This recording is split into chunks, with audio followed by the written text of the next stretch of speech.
Well, I'm really super grateful to talk to you. My name is Kelsey McCarson. I cover combat sports for a website called Heavy and for Bleacher Report. I'm super excited about your big move over to the PFL. Before I get to that, though, here's what I'm most excited about today, Anthony.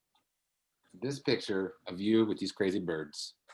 Yeah. What is going on here, man? I saw this and I was like, this dude, I mean, he knows what's up.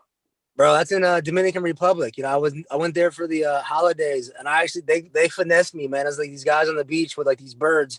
Like, you want a picture? I'm like, sure. So I take the pic, and they're like, oh, $50. I'm like, $50. Like, damn. Yeah. So now you know, man. Don't take the picture with the birds if you go to Dominican. Man, it's awesome. I was like, did he catch those birds? Does your hat say America on it? Nah, it says Rich Broke. Okay. little Duval is like clothing lines. He's a comedian, funny guy. Okay, well, yeah, what's awesome. I love it. I think it's great. Like I said, I'm excited about your big move. Now, your decision to leave the UFC, though, that caught me by surprise because in your post-fight interview after your last fight, it seemed like maybe you were saying you were moving to the lightweight division in the UFC. So I was wondering, when you were making that speech, did you know that you were leaving, or was it still up in the air? Still up in the air. That was my last fight on my contract. So the way it works is like the UFC has the first rights to match contracts. So that usually takes a little bit of time to get out of your contract. I've had talks with the UFC before about what was next in my career, where I was going. They offered me a contract, to continue on there. But I just felt like, man, I've been there so long, and I grew up under them lights. I've done everything that you could do in that organization. I won the belt. I mean, obviously winning the belt again is something that was on my radar. It's a goal of mine, but it was like, I was going for these big fights. And I think last year, 2020, crazy year for everybody, just taught me to slow down and enjoy the process again. And, that was one of the decisions, going into that last fight was like, I want to decide what's best for me, for my career. What's my legacy? What chapter do I want to leave behind this year?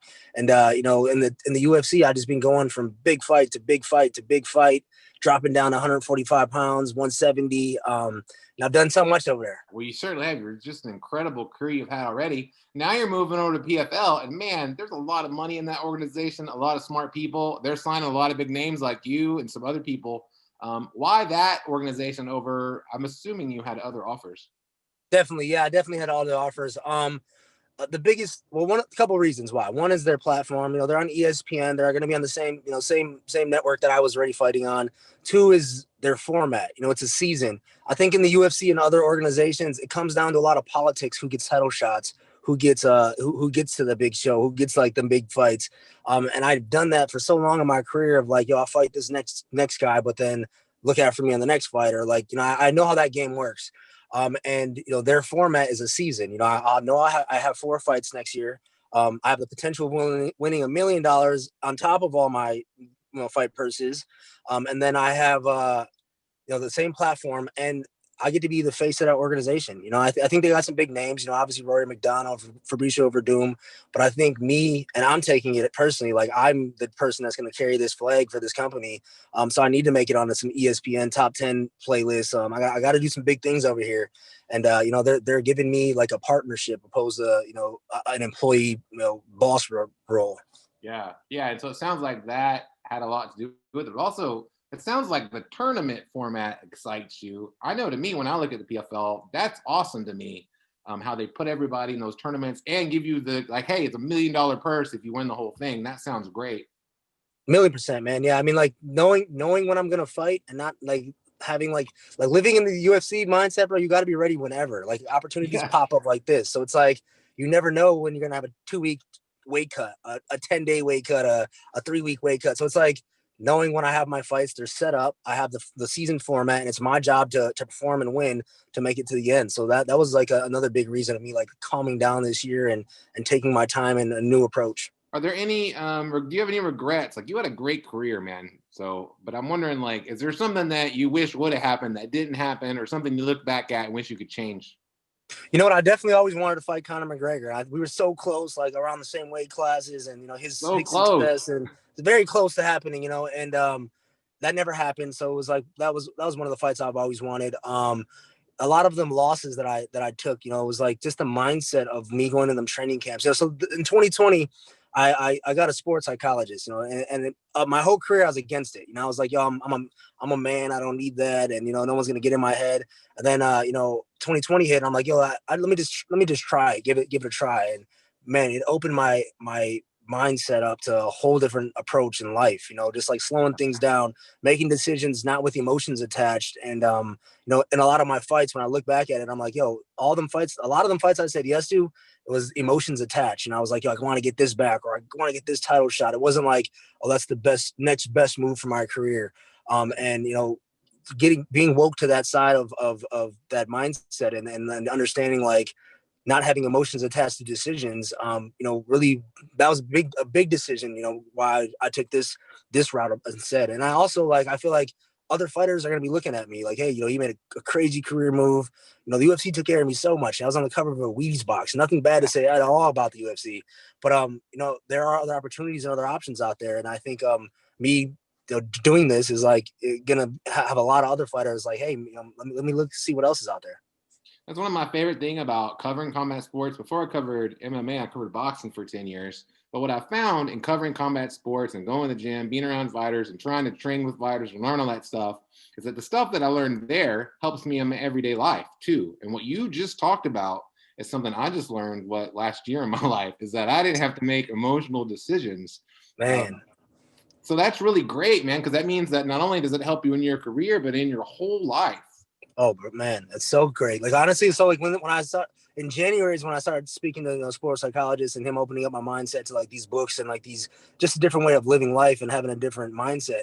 I used it in my personal life first, and man, I'm gonna tell you, like my relationship with my fiance, my daughter, my mom, my brothers, like my students at my gym, like I just felt like I had a superpower. I'm like, yo, like I don't need to, like you just said, like, and even when I talk to myself, man, like when I'm doing like these training sessions and I have a bad day, like instead of like making that emotion last for 2 or 3 days and losing them 2 or 3 days, I have the ability to like recognize, all right, I have frustration on my mind.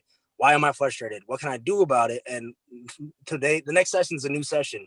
Like my last fight, you know, what really impressed me about my last fight myself is I did that on the fly. Like first round didn't go my way. You know, I slipped, got punched in the face. You know, I lost that first round, and like in my head, I was talking to myself. Obviously, no one else knows this, but like I'm talking to myself. And I'm like, hey, calm down, relax. Let's pull this shit back together, and let's have round two, because round two is a fresh new start. And you know, all that training I did and that mindset stuff allowed me to do that. And I was the most impressed that, you know, for myself, I was like, yo, I really felt a new tool in my toolbox, like not like a Showtime kick, but something that's even more powerful, a mindset, you know, like it was wild. Yeah, that is legit. And that's really awesome to hear that you had, not only did you have a chance to learn that, but here the universe provided you with an opportunity To do it. practice, Yeah. That right? quick too. Yeah, man. It's crazy. And like now that I have that, I'm like, man, like all these other fights, you know, when I would resort to like these, what my problem was when I talked to myself, it was like out of frustration, and then it became like anger. And Yeah. now when I talk to myself, it's like curiosity. It's like, why am I feeling that way? Not mad at myself that I'm feeling that way. A feeling's of just a feeling, a thought's just a thought, and Yeah. pulling myself back to the present. And man, it's such a powerful tool. I all young fighters need to pursue that mindset training, because it's a whole nother side of training that really has results in the Yeah. octagon, in the boxing ring, and in jiu-jitsu mat. Like it really has results. Yeah. Just people, man. Like just people could Yeah, use that. people in general. Facts. You mentioned Conor McGregor. Yeah, you were so close to that fight, man. Like, and Yeah. then they changed it to Nate, which is also a big fight. But how do you think that fight would have gone? And was that something? See, if I was you and I'm thinking about my UFC career, I wrote right after your fight as you a potential McGregor opponent, and people were interested in that. People clicked on that. People were commenting on that. So imagine you maybe weighing your options, were thinking maybe I could stick around and get that. Oh, for sure, man. Like I think like before in my life, before I had the ability to like make decisions without, you know, these feelings attached to it, I would have signed that UFC contract 2 fights ago, because I'm like, yo, there's so much stuff I need to do. And like, but like sitting down and pulling myself back, I'm like, is that the smartest route for the rest of my career? You know, and I definitely taken a risk. Like leaving the UFC is a huge risk, but it's like something I'm ready to do, and a new goal, a new mindset, definitely a new mindset in place, but like a new goal to achieve in 12 months, and knowing when I'm going to fight feels good to me. Yeah, another big thing that the PFL did, I saw over the last year, with especially with the pandemic, is they allowed some of their fighters to box. right? Clay Collard is the most notable example. He won, I don't know, 4 or 5 fights in boxing as a professional boxer, made some money, made a big name for himself. I saw when you talked to TMZ, you talked about wanting to box too. Is that legitimate? Do you really want to fight a professional fight, or did you just mean that you want to fight like a YouTuber? I'm not saying, by the way, I think those guys, they're putting in the work. I can tell. Like, No, I definitely want to do it the right way. I definitely want to have a real boxing fight. I think the reason why I never boxed, it's a funny story, but my mom, like I boxed as a kid. My mom wouldn't let me boxing competition because she said she didn't want me to mess my face up. Oh. So taekwondo and like kickboxing was less of like a violent sport to her. So that's why I pursued like that style of martial arts. But I've boxed with some of the best boxers, man, especially around Wisconsin, like Robert Brandt. He's a champion right now. I've trained with him. Luis Cuba Arias in Vegas. I go out to the Cuban gym with all the Cubans out there, Mayweather's gym, and see all that stuff. So I definitely have hands, and it's a different guys just don't know that, because like my kicks are so powerful. My hands come second to my kicks, and and in MMA, like that range for me is a better range for wrestling purposes, the kicking and the knees and range. But I definitely want to have a professional boxing match. It's something that's been on my bucket list of mine for since Trinidad fought De La Hoya. As a kid watching that. I watched that. Man, I'm half Puerto Rican, half Mexican. So like half my family was going crazy for De La Hoya, half for Trinidad. But like them days, bro, it was like, boxing was what I wanted to do, not MMA. MMA kind of just happened, it happened for me, and I was really good at it. So I'm like, let's see how far I can take this thing. But yeah, I definitely will box. That's on my bucket list. Something just to make me happy as an athlete, as a fighter. Is like, that's something I always wanted to do. So if they said you could fight Jake Paul or Manny Pacquiao, you would choose Pacquiao. Yeah, okay, that's what I thought. All right. Yeah, for sure. So not that I'm ready for Pacquiao, but man, that's where I want to be at when I box. It's not like I don't want it to be a spectacle. I want it to be a fight. Yeah, and who knows, man? The way that the Paul brothers are working, that could be a legit fight someday, right? Oh, yeah. I'm not taking nothing away from. I've been saying it. I'm like, he has some hands, but he hasn't fought a fighter yet. So like, once we see him fight a fighter that's not going to back away from getting hit, then we'll know how much heart he really has. Because it takes heart, man. That boxing takes heart. Yeah, I'm interested in that as well. I'm against my time with you here, but I wanted to get your impression on Conor McGregor's fight against Dustin Poirier. It's coming up. Who do you like in that fight, and why? What's your prediction? You know what? Rematching somebody, and I've done a couple rematches. Rematching somebody, when you beat them, you have this confidence. You just have this like, I know these holes. I know what he's gonna do. I have like this upper hand. But saying that, Dustin Poirier is a way different fighter. I think he let Conor get into his head the first fight. He came out aggressive, and like he came out with some ill will, and Poirier needs to slow it down, make it a grueling match. Get him in that deep water. Put him in that, like a couple fights. When I fought him, man, like he put me in some deep water, where it was like, it felt uncomfortable. Like you're like, I want, like, I need to make some adjustments and changes. He has to do that to McGregor, where McGregor doesn't have his left hand and doesn't have that game plan.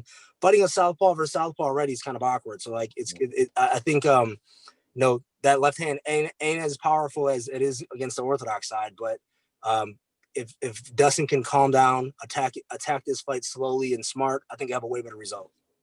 You think Dustin's gonna win, or who do you think? Nah, like I said, I think when you have a rematch, bro, like I've had them. I haven't lost a rematch. I think the person who won the fight has the advantage. Yeah, it's the upper hand, man. Okay. You just have like this confidence to you. So if I had to pick, I'd say McGregor. But that being said, Dustin's gonna bring a different fight. It won't be a quick knockout.